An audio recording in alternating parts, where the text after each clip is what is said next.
Welcome back to Amerisogyny. I'm your host, Hannah Blue. You're listening to episode 73. We're out of the heart. Well, how are you, listeners? It's nice to see you back. I have a jam-packed episode for you today with lots of places to take you and lots of things to talk about. Early voting is happening in North Carolina.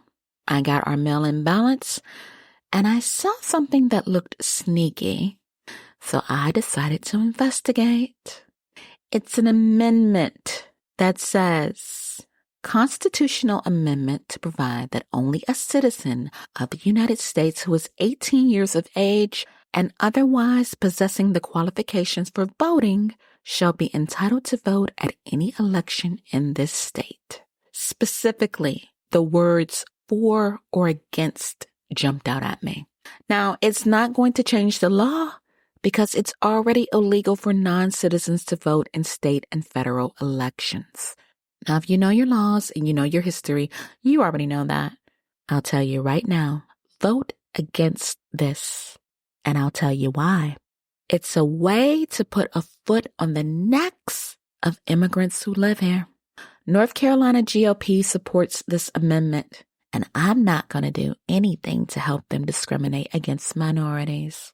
The language within the amendment is very crafty. For or against is a call to action that manipulates our sense of patriotism. Let's look at it from a psychological standpoint. Here's how the average American citizen thinks. For is voting for my country.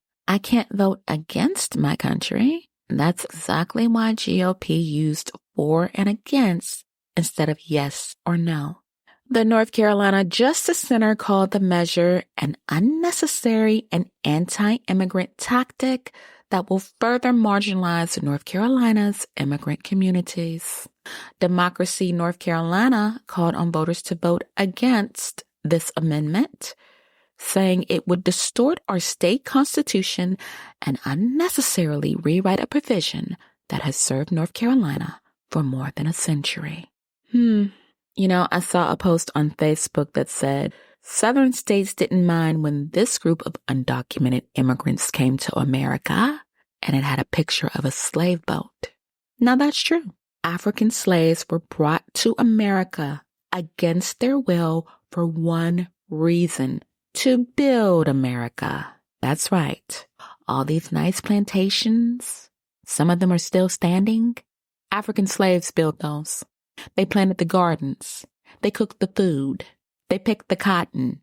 They fed the livestock. They did everything. Because you know me, I'll pull facts and research in a minute. But when it comes to immigrants that come to this country seeking asylum, seeking to build relationships within the communities they serve, or generational wealth, or businesses, you see, their opponents can't benefit from that. I see nothing wrong with allowing whomever wants to come to this country seeking asylum to come, as long as they're not hurting anybody. Let me tell you the number one reason why racist people don't want to see immigrants in this country, because they come over here and they do better than what they're doing.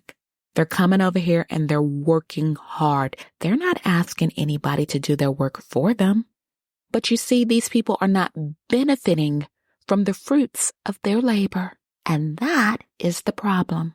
We hear all these lies from Trump and GOP claiming immigrants are coming over here and they're killing people and they're taking jobs. They're not taking jobs away from people. They're coming over here and they're working hard for the betterment of their families. And I say the U.S. is better off with them than without them. I already told you, everyone has something to teach you. We learn better from people who do not look like us, act like us, think like us, pray like us. You have to be a very close-minded individual to hate people just because they weren't born here. It's sick. We're out of the heart. That's the title of today's episode. And where did I get this concept? As a believer in Jesus, you don't have to be a Christian to listen to me. I don't try to convert people on this podcast. I respect diverse cultures and religions. And I think my listeners know that already because we have 54 countries outside of the U.S. that listen to me. That's big. I don't take that for granted. So before we get into today's episode, let me take a moment to talk about you, the listener. I want you to know that I see you, be it your state or your country. I see you pop up every week. So let's give you some acknowledgement right now. As for analytics, I do not see individual streams. I keep getting emails asking me, can you see directly where someone is streaming you from? No, I can't. If someone is tuning in from Charlotte, I can't see that. Only North Carolina pops up. And let me say, North Carolina, you were the number one state that listened to me until another state came from nowhere and intercepted the ball. If you want to find out who is now in the number one spot, stay tuned for the end of the episode. As for everyone else, let's take a look at who's tuning in. I'm giving a very warm welcome to the 2 latest countries to join the Amerisogyny podcast, Costa Rica and Norway. Now, we're going to visit Norway today to talk about a story that warmed my heart. But shout out to you guys. I thank you for your support. As far as the other countries, the number one country that tunes into us is the United States, of course. Number 2 is Brazil. Number 3, Canada. Number 4, China. Number 5, Russia. Those are the top 5 countries that are streaming right now. Let's give an honorable mention to Germany, Australia, Bangladesh, Colombia, Egypt, Ireland, Iran, and Netherlands. Shout out to you guys, and thank you for tuning in to us. Now let's get to the states. North Carolina is in the number 2 spot, followed by California, New York, Ohio, my home state, Indiana, Virginia, New Jersey, Illinois, Wisconsin, Florida, and Pennsylvania. And we're going to talk about some BS that happened in Pennsylvania recently with Elon Musk. I swear I cannot stand that man. I can't. But I digress. I thank you all for tuning in to me. Let me tell you, I don't wing any episodes. When I was at Walsh, I used to hear people say all the time, I'm just going to wing it. I don't wing anything. Every episode I bring you is my A game. I was up 3 o'clock in the morning planning this episode. And without further ado, let's get into episode 73. Matthew 15:19. For out of the heart come evil thoughts, murder, adultery, sexual immorality, theft, false testimony, and slander. The stories I'm bringing you today, this scripture describes them to a T. Let's get ready for our first stop, Pennsylvania. Elon Musk is paying people to vote. That's illegal, and he knows it. And so does the Justice Department, and they need to do something about it. You can't use money to influence an election. And if Trump is so great, why do people need to be paid to vote for him? Pennsylvania Governor Josh Shapiro said Musk's giveaway was deeply concerning, and it's something that law enforcement could take a look at. Now, ever the gaslighter, Musk posted on X that it was concerning that he would say such a thing. In this country, our federal law makes it a crime for anyone who pays or offers to pay or accepts payment, either for registration to vote or for voting. It is punishable by up to 5 years in prison. Now, once people started complaining, Musk had his people tweak some of the language around their sweepstakes. Derek Muller is an election law expert, and he says, when you start limiting prizes or giveaways to only registered voters or only people who have voted, that's where bribery concerns arise. By limiting a giveaway only to registered voters, it looks like you're giving cash for voter registration, and that's exactly what he's doing. Mueller also said most states make it a crime only to pay people to vote. And he said it's rare for federal prosecutors to bring election bribery cases, and that the Supreme Court has been narrowing the scope of bribery statutes. Of course they are. This is the same Supreme Court that dismantled Roe versus Wade. He shouldn't be allowed to get away with this. Here's another disgusting thing about Elon Musk. He actually joked in a church about someone killing Kamala Harris, saying assassinating a puppet is pointless in the house of God. But if you're a Christian, you know the devil goes to church too. In a previous episode, I told you this is the rhetoric GOP spews in churches, on the job, in their homes.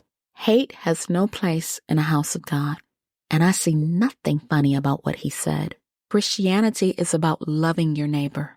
The Lord is never ambiguous. He says exactly what he means. And speaking of Christianity, let's get ready for our next stop. My state, North Carolina. We're going to talk about an awesome young man who only wanted to share the good news with the neighbor. And what did he get for it? Bullets. This happened on August 22nd, and he knocked on his neighbor's front door to share a religious prayer. He is 23 years old, and his name is Jaden McNeil. He was shot by 72-year-old William Griffin, who says he thought he was trying to break into his home. This is why I don't go to people's homes I don't know. I don't turn into driveways if I can help it, and I don't knock on doors. McNeil lived across the street from Griffin for 8 years, and he knocked on his door to share a spiritual blessing when he was shot 5 times through Griffin's door. Jaden says he doesn't buy that Griffin didn't know his son because they've been neighbors for nearly a decade. He said Jaden would often read his Bible here in the driveway. He would just walk up and down the driveway. Get this, no charges have been filed against Griffin. Does that surprise you, listeners? I'm not surprised at all. The McNeil family hired attorneys, Harry Daniels and Carnell Johnson. Daniels said, the simple fact is that the Richmond County Sheriff's Office arrived at a scene where a white man who was still armed had gunned down a young black man through his door and did nothing. Now, they want us to believe that the victim, who had no criminal history, all of a sudden decided to break into his neighbor's house in broad daylight while the neighbor was home without wearing any shoes. According to Jaden's father, the deputy did not order Griffin to put down his weapon, nor did he draw his own firearm or place Griffin in custody. Now we know why. According to Johnson, imagine arriving at a crime scene where one man is waving a gun and another is bleeding out in the front yard. I'll guarantee you that if the races were reversed, Griffin would be in jail right now. You got that right, America. Daniel said, that's not just absurd, it's insulting. Jaden McNeil is fighting for his life in the intensive care while his shooter remains free. He deserves better than this, and he does. Jaden's father said he was shot at 7 times, but he was only hit 5. I want you to get this straight, listeners. Jaden wanted to share a morning prayer, and for that, he got bullets in his chest, stomach, arm, and hand. Jaden's father said he saw his son put his hands up, and that's when he tried to help him. He said, my son was still standing whenever I got across the street to him with his hands up to this guy. And what is the Richmond County Sheriff's Office doing? Backing up the shooter, Griffin. Jaden knocked on the door. He didn't kick it, nor did he try to break it down. According to the police report, Griffin was not waving 1 handgun, but 2. At the time this story aired, Jaden was in stable condition, but still in the ICU. I think this is absolutely reprehensible. But this is what happens when you judge others based on how they look instead of judging them for what's in their heart. What was in this young man's heart was to spread the word of God, to spread love. And what did he get? Hate. Some of the judgments that people have are absolutely sickening. They judge people on how they look, whether or not they speak English, whether or not they have money or are highly educated. When I was younger, I used to be very superficial. Now that I'm older and wiser, I read energy.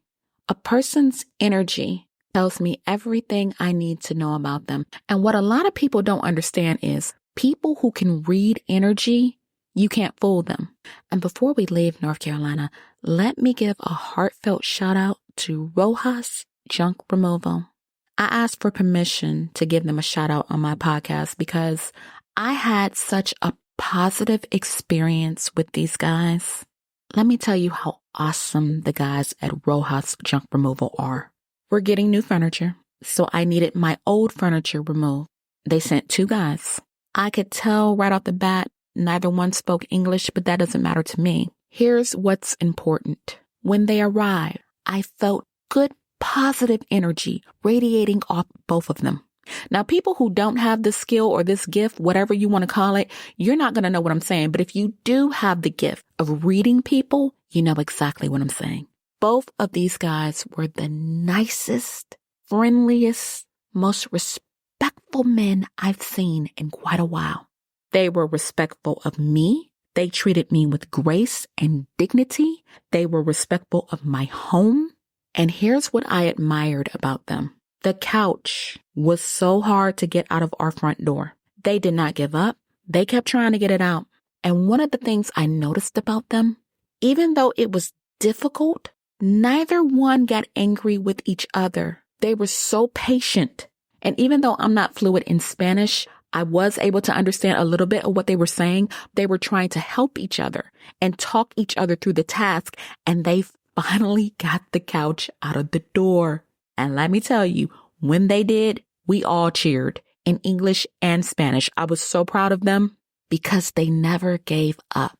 They even moved my very heavy exercise equipment, and they had to call who I assume is their boss to let me know they wanted to move my equipment. And the boss was fluent in English, and he let me know what they wanted to do. And of course, I said, they can do whatever as long as they got the couch out. The couch is just an analogy. I want you to follow what I'm saying. The way they worked so hard to get the couch out of my door is the way I feel they take on life. Mexicans who come to this country or Mexicans who were born in this country. As a whole, they are hard workers. They are diligent. They are ambitious. They are tenacious. Now, let me make this clear. I'm only giving a shout out to the Mexicans who have no issues with Black people, because that's what I do. If you love us, I'm going to show you the love right back. And these guys, I can't say enough good things about them. I think anyone who wants to come over here and build a business should be allowed. I think anyone who was born here should be allowed to recruit people from anywhere they want to build generational wealth. Mexicans who come from Mexico and Mexican Americans, they have a strong work ethic. They help each other. They support each other as a community, as families, as a culture. And it is to be respected and admired. I will always tell anybody I know, hey, you need some furniture removed? Call Rojas first. I was so impressed with them. I paid them in cash, and I made sure I counted out that money slowly so he could know how appreciative I was to both of them for all of their hard work and their kindness. So I'm going to say again, if you need furniture removed, call Rojas first. When I said in a previous episode that this country belongs to all of us, I meant it. We cannot survive if we continue excluding people.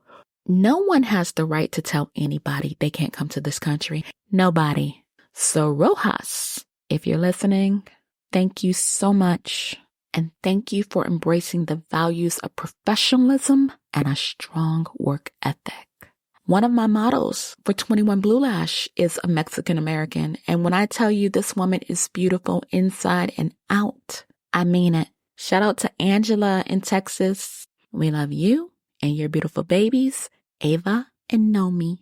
And shout out to her awesome sons as well. And her husband, James. And her parents. And shout out to Mexico, baby. Mexico was the 31st foreign country to join the Amerisogyny podcast. Now that's all for North Carolina, good people. Now let's get ready for our next stop. Let's talk about a story in my home state, Ohio. It's time for me to drag a disgusting former teacher who filmed herself laughing and teasing a child with special needs. This woman actually duct taped the student to a chair, and she had the nerve to cry in court. Ugh, the animal. She is 27-year-old Rachel Smith. Well, she and her former co-worker, Allison Vestring, were charged with unlawful restraint after Smith filmed Vestring wrapping duct tape around a 15-year-old child diagnosed with Down syndrome and autism.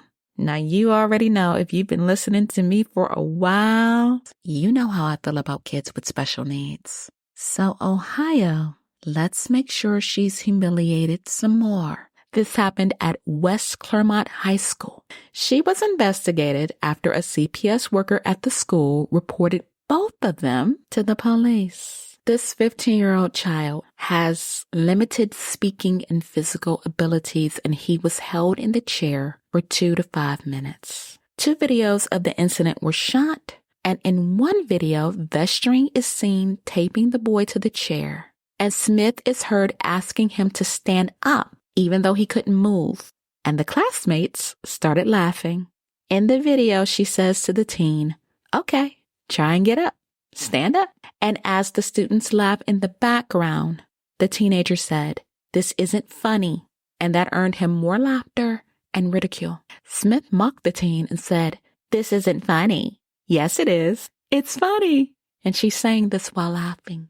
Another video showed the boy calling for help from another staff. And Smith responded, "He's not coming to help you. You're stuck here." Now, after the teachers were reported, they told police they meant the incident to be playful and not harmful. What is playful and fun about terrorizing a child diagnosed with autism and Down syndrome? I just want 5 minutes with her. Just 5. Vestring pleaded no contest to the unlawful restraint charge in April and was sentenced to 5 years of community service. She's also banned from working with students with special needs. I don't like the way this article is written. Please stop saying special needs students. It's students with special needs. People with special needs. We don't give birth to special needs. We give birth to people. I hate when that label is slapped on people. Now, for some people, they don't mind. I do. This is not a special needs student. It's a student who happens to have special needs. Thank you, and you're welcome. Now, Smith pleaded not guilty. She went on trial last month and took the stand, crying her beady little eyes out. And she said, "I was honestly not thinking at the time and just thought that he would say something funny. And he never said stop. He never said quit. Why would he have to? This is a teacher in charge of a child. Why would a child have to tell an aggressor to stop being aggressive towards them? Do you hear how she sounds? Absolutely disgusting. And I tell you what, if I were the parent of this child, that school would be sued. And so would she." And speaking of the parents, they said that they were disappointed with the teacher's actions, and the teen was mentally and emotionally distressed after he saw the video of the incident. Of course he was. His father said, "We were putting up birthday decorations, and when he saw the tape, he said, scared of tape. So we had to take him and move him out of the room." Of course, that's called trauma. This young man may have anxiety for the rest of his life, not to mention PTSD for what these animals did to him. And yeah, I'm calling them animals because that's what they acted like, and that's what they are. His father said, "We sent him to school to make sure he's not bullied, and we wouldn't have expected it from the teachers." I revealed in a previous episode that a teacher was taking my daughter's food. She's nonverbal. She took her food away for a single incident of taking a chip from one classmate. And every day they removed her food, lunches that I pack. Ever since then, I give some teachers, not all, the side eye. I am not a trusting person. Smith was found guilty of unlawful restraint and 2 counts of endangering children. She'll be sentenced in October. I don't know if she's already been sentenced, but they need to make an example out of her because that was cruel. And this is why I tell parents, you need to be vigilant about your kids. Get on their nerves. Let them see that you're an advocate. Never back down, because you don't know what's going on with your kids inside of these classrooms. Now, what if this young man couldn't speak? And what if this had never been recorded? No one would have ever known that they did this to him. It is twisted and disgusting. And baby, karma is punctual. Psycho trash. Now let's get ready for our next stop. South Africa. We just talked about a boy that was traumatized in Ohio. Let's talk about this little boy that's been traumatized in South Africa. He was ran over by a white farmer, and for what? Picking up an orange that had fallen from a tree. Yeah, you heard me right. A grown man ran over a 6-year-old boy for picking up an orange. This is why I do what I do. It's so easy to connect these dots because hate is real no matter where you go. This 6-year-old boy had his legs shattered. People are outraged about this incident, and rightfully so. The farmer is 70 years old. He's very close to seeing Jesus or the devil when he dies. His name is Christoffel Johannes Stoneman, and he was arrested for ramming his vehicle with a trailer attached into Kwezi Bukes. This happened on September 20th when Bukes and his mother, Magdalene Gentinges, were on their way to do food shopping and walked by Stoneman's farm. Allegedly, the child picked up one orange off the ground, and when he reached through the fence to grab a second orange that had fallen from the tree, Stoneman came from around the corner and slammed his vehicle into the mother and child. This pinned them against the fence. South Africa. That's where Elon Musk is from, yes? According to Magdalene, he came from around the corner and he was driving at a speed. He shouted, "Stand there, stand there." I thought he was going to stop. He aimed directly at us in a corner and I screamed, "Help, help." He said, "I'm going to kill you by driving into you." The boy suffered 2 broken legs and was rushed to a local hospital before being transferred to a larger hospital outside of Cape Town. And why? He needed emergency surgery. Stoneman said he'd do it again. That's right, he had no remorse concerning running over a 6-year-old boy. He now faces 2 charges of attempted murder and a charge of reckless and negligent driving. Here's what's interesting. He has a history of violence. According to the National African Youth League, this is the latest incident in Stoneman's long history of unchecked aggression. The NAYL accused Stoneman of repeated brutality against vulnerable community members that have gone unpunished for far too long. He's probably been doing this for most of his life. Time and time again, Stoneman has been shielded from justice, highlighting the toxic combination of power, corruption, and impunity that continues to endanger the lives of innocent Black children and families in our society. Now, this is South Africa, but what does it remind you of? Black kids are victimized in the U.S. too. Now, the state has denied bail for Stoneman. According to the National Prosecution Authority, we visited the crime scene, and there is no way that this boy could have gained access to the orchard over that fence. The suspect should answer in a court of law for this reckless behavior.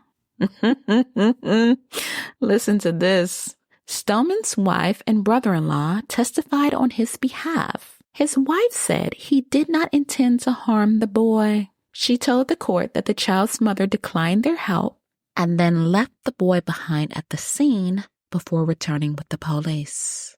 She denies that her husband threatened to run over the mother and the child. Well, if he didn't mean to hurt the boy, how did they get ran over? Did the vehicle have a mind of its own? On X, formerly known as Twitter, someone posted, "Good. These farmers must stop being evil. This is actually barbaric. How do you do this to a 6-year-old kid? You expropriate the land in cases of criminal activities." Now, this is interesting. When this happened, Stoneman was not initially named as the suspect, and the locals felt his identity was being protected because of his race. And someone posted, "We don't want to see pictures of oranges. We know what oranges look like. Oranges didn't run over a small, hungry boy breaking both his legs. Christopher Stoneman did. We want to see his face, not oranges. We want to see the face of hatred." What's disturbing to me is this incident isn't isolated. Back in August, 2 women were shot by farmers and allegedly fed to pigs. And for what? They tried to collect expired food that had been dumped on a farm by a dairy company. That's right, you heard me. Expired food. Obviously, the women were hungry. The food didn't belong to the farm, so why shoot them and feed them to pigs? Allegedly, there is a long history of violence on farms in South Africa. Another user posted on X, "He needs to be locked up forever. A 6-year-old doesn't know what stealing is. He just saw a fruit and he wanted it. That's it." An orange, people. An orange. How do you even begin to justify that? My prayers are with this little boy and his mother. I hope they receive some kind of justice because things like this need to stop. Now, he may recover from his physical injuries, but the psychological damage will be with him and his mother for life. I don't care who you are or where you are in the world. You do not have a right to hurt others.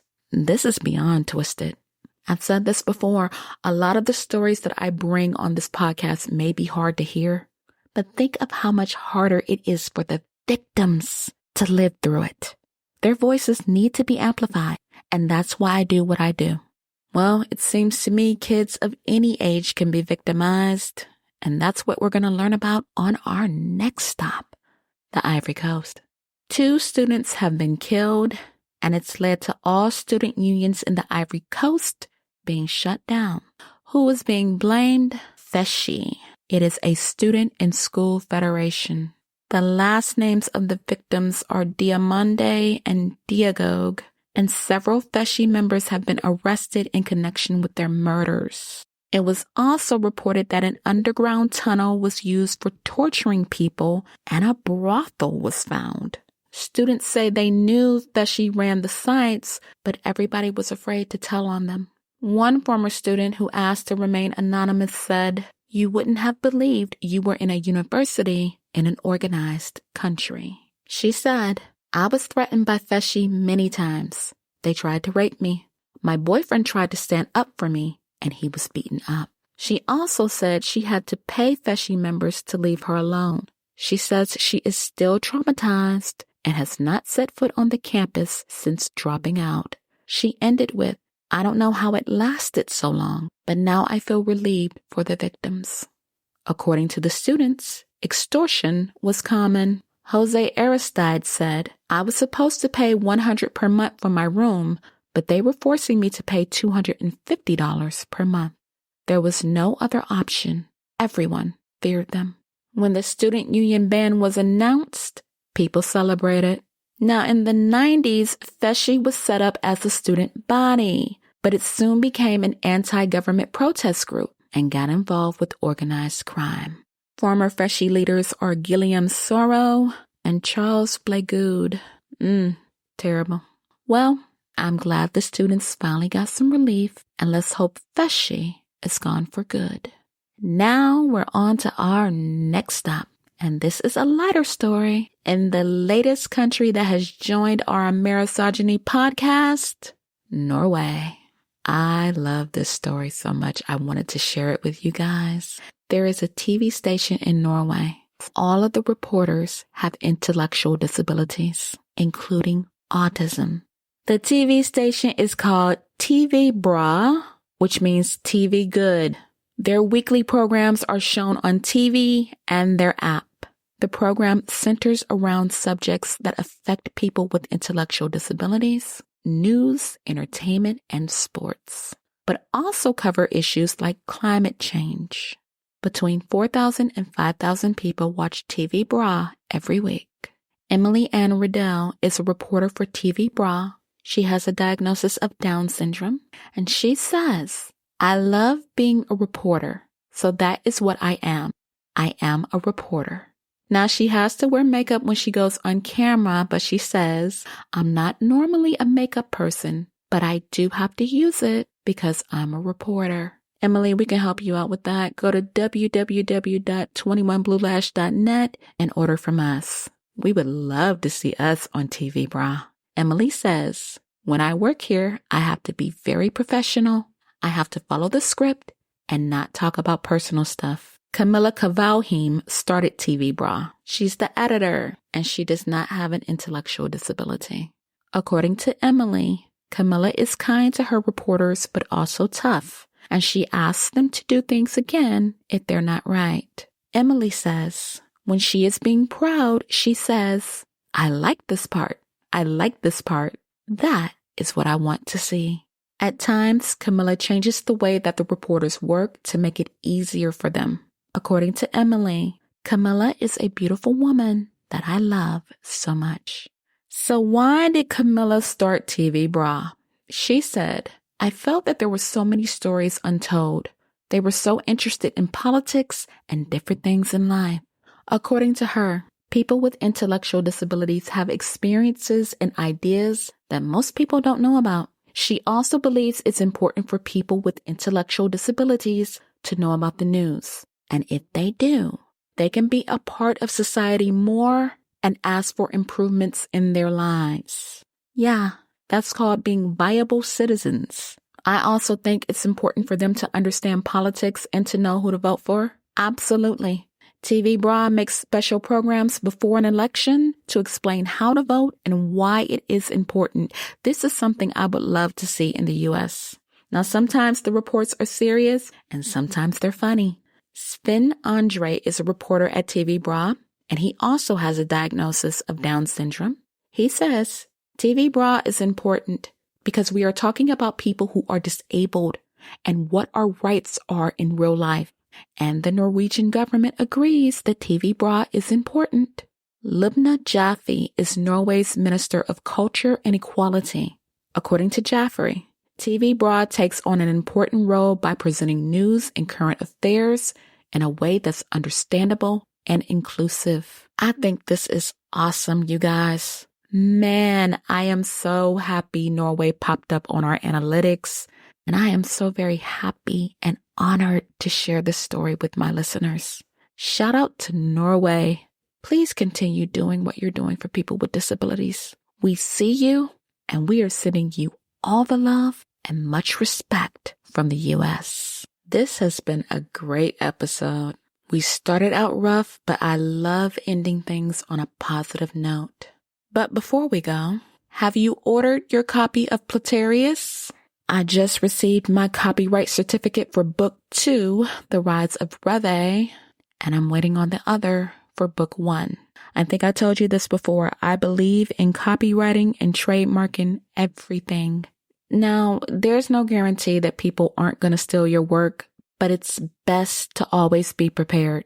And I'm very proud of my registration. If you haven't pre-ordered Platerius, get to Amazon, Barnes & Noble, Kobo, Apple Books, and more.